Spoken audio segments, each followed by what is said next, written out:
On a tellement parlé des médias que je vais essayer de ne pas en dire du mal, mais je vais essayer quand même de mettre mes confrères experts devant une certaine réalité. 2 et 2, ça fait 4.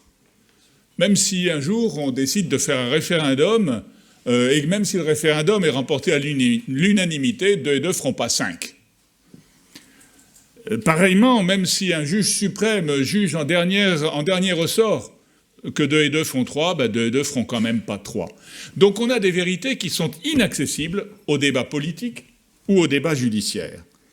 On va voir que même des vérités de ce genre-là ne sont pas inaccessibles au débat journalistique, malheureusement.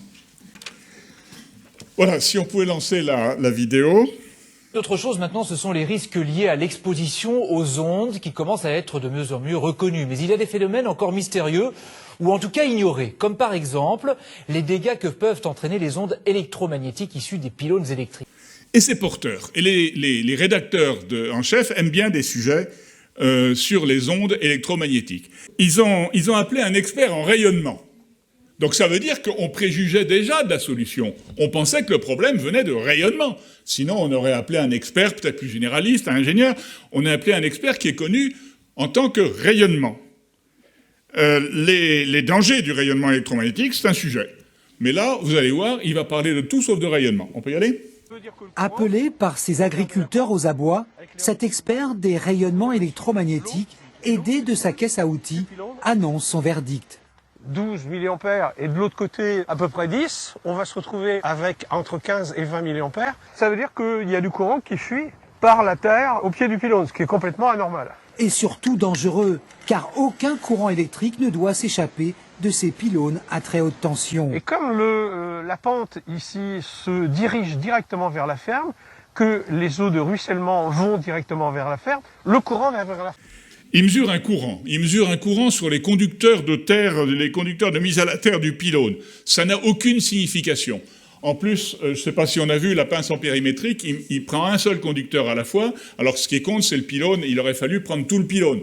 Donc ce truc, c'est n'importe quoi. Il ne connaît pas les courants. Il connaît bien les ondes, certainement, il est connu pour ça, mais les courants, manifestement, il ne connaît pas. L'expert a dit, c'est complètement anormal. Bon, déjà, c'est pas vrai, il y a toujours des courants qui s'écoulent comme ça.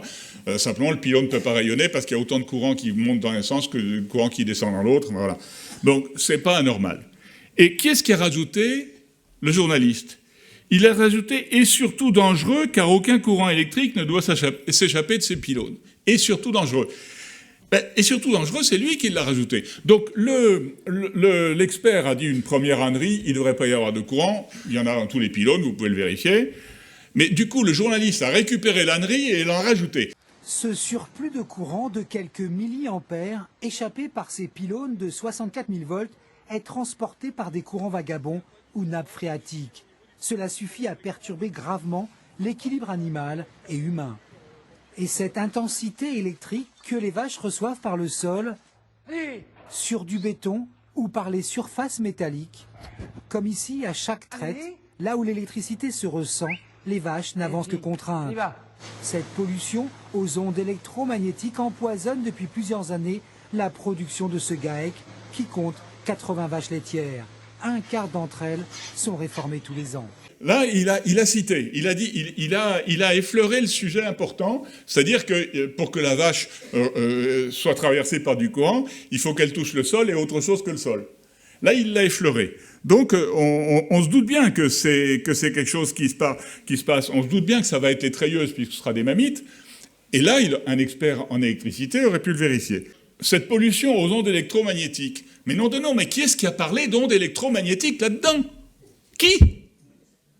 C'est le journaliste qui en parle le premier. Qu'est-ce qu'il connaît aux ondes électromagnétiques ? Rien, il est journaliste.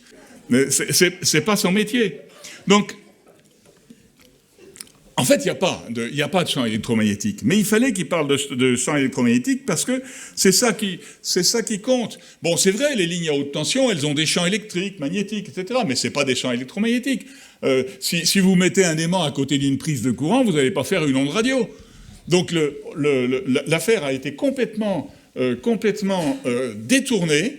Et tout à coup, on a l'impression qu'effectivement, il y a un expert qui s'est prononcé et qu'on a un problème de champ magnétique. Affabulé comme ça, en termes journalistiques, ça s'appelle bidonner. Le bidonnage, c'est considéré outre-Atlantique, par exemple, comme une faute majeure. Un journaliste qui est pris à ça, il est viré aussitôt. En France, là, c'est un journaliste du service public, donc c'est difficile à virer. Et puis, de toute façon, c'est un peu toléré au nom d'une certaine forme dévoyée de liberté d'expression. Et donc, le journaliste est d'autant plus dangereux parce qu'il peut bidonner sur votre dos. On peut continuer ? C'est une vache qui avait né le 8 mars. Elle est à sa 2e amite. Et si elle continue comme ça, on sera obligé de l'envoyer à la casse, à l'abattoir. Elle va monter en cellule et c'est du lait qui sera impropre à la consommation. Antibiotiques, taux excessif de globules blancs, 20 000 litres de lait sont ainsi jetés chaque année. Voilà. Vous avez entendu là un procédé qui est considéré par un expert, par les experts en général, et même par les journalistes, comme un procédé. Et c'est considéré depuis assez longtemps comme un mauvais procédé. Les pauvres bêtes, on va faire pleurer dans les chaumières, à moi la SPA, à moi la souffrance animale, etc. Ça consiste à faire parler l'affect. Depuis le IVe siècle avant notre ère, c'est considéré comme un procédé déloyal. Socrate le reprochait déjà à Gorgias dans le Gorgias. Quand on veut parler de faits scientifiques, de faits objectifs, on reste sur le terrain de l'objectif. Et là, on a un journaliste qui fait parler l'affect parce que effectivement, il a rien de concret. Et par conséquent, on va faire pleurer dans les chaumières, on va inquiéter. En fait, qu'est-ce qui se passe ?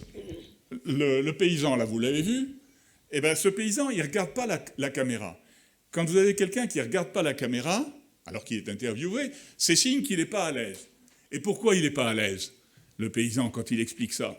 C'est facile à deviner.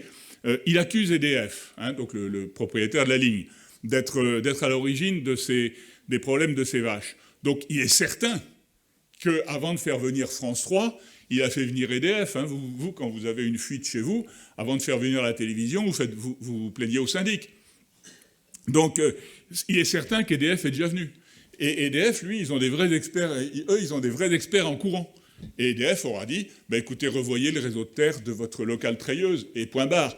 Et ça, il n'a pas envie de le faire parce que c'est cher, donc il a fait venir France 3. C'est le truc, c'est évidemment ce qui vient à l'esprit. Pourquoi ? Qu'est-ce qu'aurait dû faire l'expert, là ? Il aurait dû dire, allons voir le réseau de terre de la treilleuse. Il ne l'a pas fait. Ou s'il l'a fait, le journaliste n'a pas voulu le passer. Donc là, il y a un problème de vérité. On veut absolument attribuer aux ondes électromagnétiques des phénomènes qui ne peuvent pas leur être attribués puisqu'il n'y a pas d'ondes. Une perte sèche qui s'ajoute à une mortalité pour des vaches en pleine force de l'âge. Elle a glissé sur les bétons en rentrant du champ, mais pas forcément par être bousculée par les autres, par ses voisines. C'est plus par un manque de défense immunitaire, donc affaibli, par une source de pollution extérieure à notre élevage. Et il y en a beaucoup depuis ce début d'année ? Là, depuis un moment, on ne compte plus. Un rapport du ministère de l'Agriculture démontre qu'à partir de 6 milliampères, un changement physiologique grave peut être provoqué chez les bovins. Alors, là, on a encore la preuve que le journaliste, il veut absolument faire son sujet sur les ondes et que le reste, ça lui est complètement égal. Alors, une vache glisse sur du béton et c'est la faute d'EDF. Et le journaliste ne conteste même pas cette affirmation. Il laisse passer. Ensuite, on lui a demandé, il y en a eu beaucoup ces 10 dernières années, le paysan a répondu, là, depuis un moment, on ne compte plus. Enfin, non. Et le journaliste ne relève pas. Un éleveur qui ne compte pas son cheptel. Mais qu'est-ce que c'est que cette histoire ? Mais où est-ce qu'on est ? Dans quel pays vivons-nous ? Et ça, le journaliste s'est passé sur les antennes de France 3 Nationale. Je suis désolé. Et l'expert, en face de ça, assume, parce que tout est parti des déclarations de l'expert là-dedans. Alors, à la fin, donc, on nous parle d'un rapport du ministère de l'Agriculture qui démontre qu'à partir de 6 milliampères, etc., etc. Bon, il faut lire le rapport. Le rapport dit pas exactement ça, mais ce rapport existe. Mais ces milliampères, c'est du courant, c'est pas des ondes. Donc, pourquoi, dans cette affaire-là, a-t-on absolument voulu faire intervenir des choses mystérieuses comme des ondes ? Le vrai problème, c'est qu'on a donc un reportage bidonné. Clairement, il est bidonné. Et un reportage bidonné, c'est plus une fiction qu'un reportage, et c'est un peu malheureux que ça passe dans un journal télévisé. Mais c'est pas ça mon sujet. Mon sujet est de dire qu'après... Vous avez encore 2 minutes, vous avez encore 2 minutes. Ouais. Après le reportage, la réputation technique de l'expert est complètement en vrac. Parce que cet expert, il est devenu ridicule. La réputation de l'expert est en vrac. Donc, devant les médias, je vais confirmer ce qui a été dit. Si vous connaissez bien un journaliste, que vous avez confiance en lui et que vous êtes ami avec lui, il n'y a pas de problème. Mais sinon, dites-vous bien que dans le média, la vérité du journaliste primera toujours sur la vérité de l'expert, parce que c'est toujours l'expert qui en pâtira. Le journaliste a toujours le dernier mot. Donc, si vous voulez un slogan, mes chers confrères, quand vous avez devant vous les médias, expert taiseux, expert heureux.